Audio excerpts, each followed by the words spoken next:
Bunge News, mikutano ya wabunge, maendeleo majimboni na wasifu wa wabunge binafsi. Mwenyezi Mungu mtukufu, muumba mbingu na dunia, umeweka katika dunia serikali za wanadamu na mabunge ya mataifa ili haki yako itendeke. Mtaja Mheshimiwa Eric James Kigongo, Mheshimiwa Zema Asman Busiri na Mheshimiwa Isa Alimtingahewa ajiandae.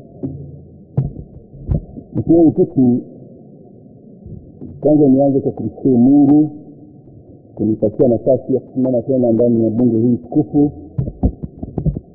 Nishukuru Chama changu cha Mapinduzi kwa kunipitisha jina langu ili niweze kugombea kwa kipindi cha pili.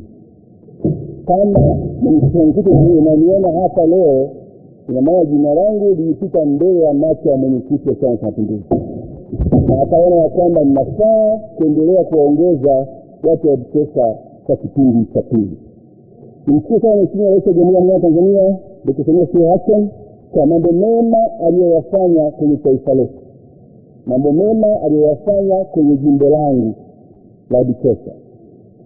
Mwenyekiti, tumepokea watumishi 206, tumeweza kujenga vituo vya afya vingi, zahanati nyingi, shule sekondari na msingi nyingi. Kwa jumla yake tumepokea bilioni 82 ndani ya miaka mitano. Namshukuru sana Mheshimiwa Rais.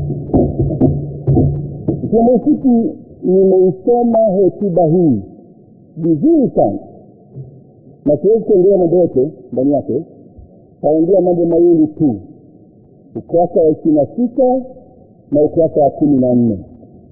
Ukurasa wa 26, Mwenyekiti, naomba nimnukuu Mheshimiwa Rais kwenye paragrafu ya mwisho. Amesema vile tutaanzisha mfuko wa wakfu wa madini, Mineral Saving Waste Fund, ili fedha zitokanazo na madini zije ziwasaidie watoto wa vizazi vijavyo. Tunafanya hivyo tukitambua kuwa madini si mahindi kwamba ukiyavuna utatenga mbegu ili uyaoteshe tena. Tunataka vizazi vyetu visikute mashimo tu. Mwenyekiti, asubuhi ya leo nilikuwa na sikiliza hotuba ya Mwalimu Nyerere mwaka 61. Mwalimu Julius Kambarage Nyerere na wazee wenzake waliopigania uhuru wa nchi yetu walijua ya kwamba chini ya ardhi kuna almasi, chini ya ardhi kuna dhahabu, chini ya ardhi kuna gesi, chini ya ardhi kuna uranium, chini ya ardhi kuna makaa ya mawe, lakini hawakutaka kuyauza. Mwalimu Nyerere alitamka maneno yafuatayo, naomba nimnukuu. Alisema hivi: madini hayaozi, nakataza uchimbaji hadi wa Tanzania, na nirudie, hadi wa Tanzania watakapokuwa na uwezo. Mwisho wa kunukuu. Wazee wetu hao wa mwanzo mwaka 61 walikuwa na uwezo wa kuyauza madini ya kuto, lakini kitu yao ikawa tuwatunzie watakao kuja baada ya sisi.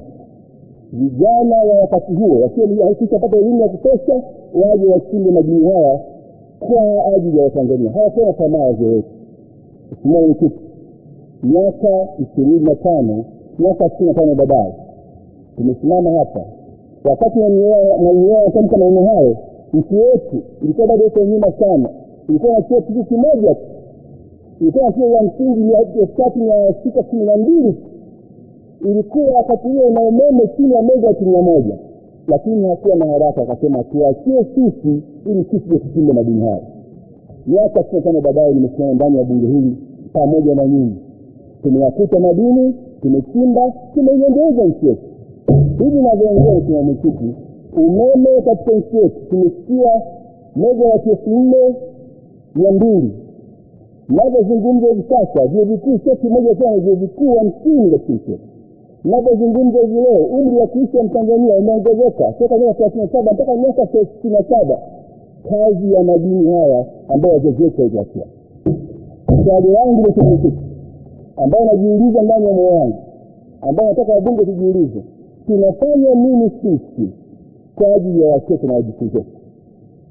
Tunafanya nini mimi na wewe ili wajukuu zetu nao waje waseme kama wanavyomshukuru Mwalimu Nyerere nini, nao wasimame waseme na lishukuru bunge la 13 na mshukuru Dr. Samia Suluhu Hassan na wabunge waliokuwa wakati kwa uamuzi wao wa kuhakikisha kwamba walinitunzia sehemu ya mapato ili mimi amsaidie.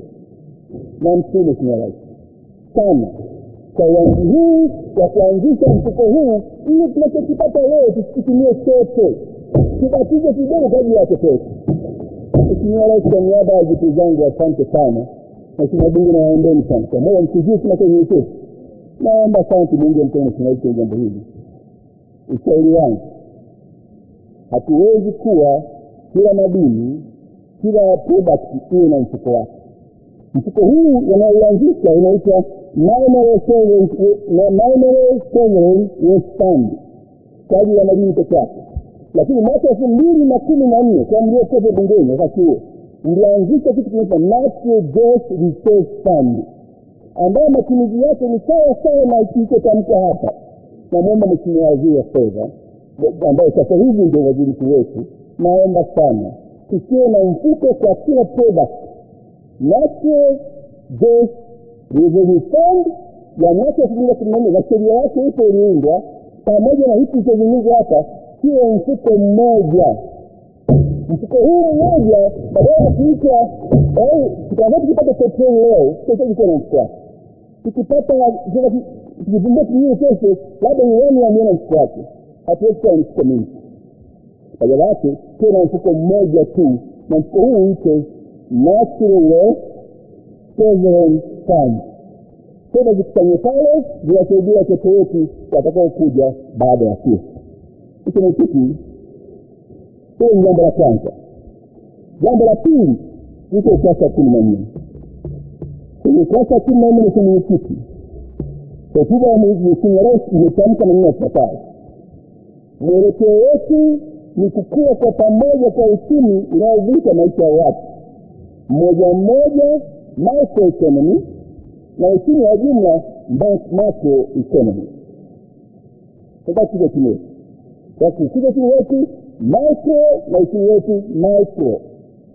Unaposoma ripoti zetu ya uchumi, unapata taarifa nzuri sana kwamba GDP yetu inaongezeka ni bilioni 62, wakati income inaongezeka ni 1,300, lakini wananchi wetu hawana fedha mfukoni. Kwenye record uchumi umekuwa, lakini wananchi wanalalamika hawana fedha.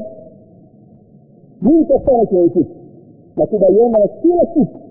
Tufanye jambo moja muhimu sana katika policy. Tufanye kitu bani ipo uchumi utoke macro uje micro, uingie kwenye mifuko ya watu waone fedha kwenye meza zao, wapate chakula. Lengo la Mheshimiwa Rais ni kuwapa watu furaha. Nimesoma ripoti ya furaha duniani. Nchi yetu ni 129. Kuna nchi 12 chini. Kuna kazi kubwa sana kuwapa furaha watu wetu. Watu wetu wanahitaji fedha, wanahitaji maisha yao yawe rahisi, waweze kuwa na furaha kwenye kitu. Tufanye nini sasa? Tufanye nini? Hatuwezi kutoa fedha kwa watu wetu. Tutengeneze opportunity za watu kutengeneza fedha wao wenyewe. Na sisi bunge tukufu tulikaa hapa mwaka jana, tukapitisha sheria ya manunuzi, tukabadilisha sheria ya manunuzi, kwa biashara yote ya bia na msingi kufika chini haifanyi na mgeni katika nchi hii. Tumefanya jambo hilo. Mheshimiwa Waziri wa Fedha akatoa mwingine wa jimpi wetu ataandika kanuni.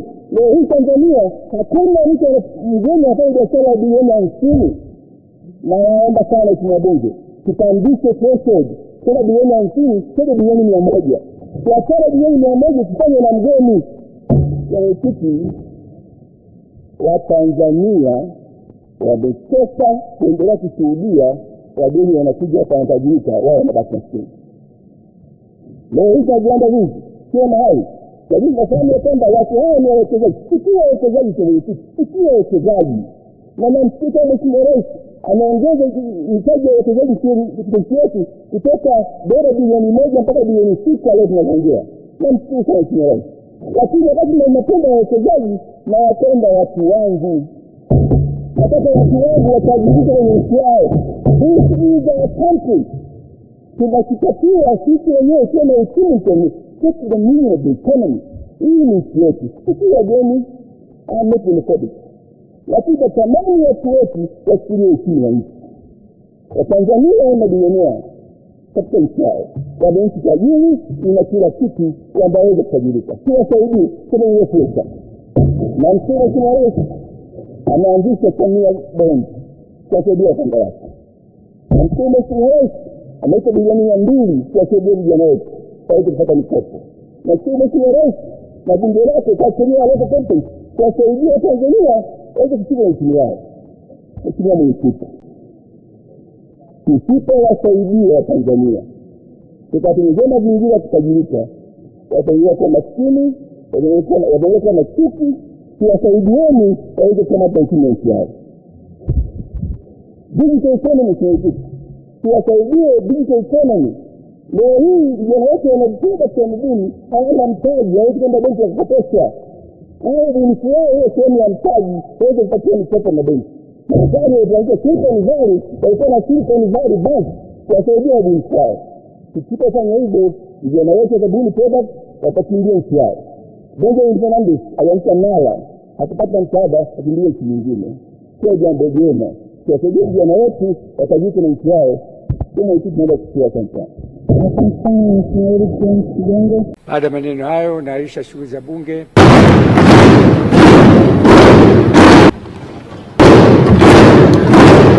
Bunge News.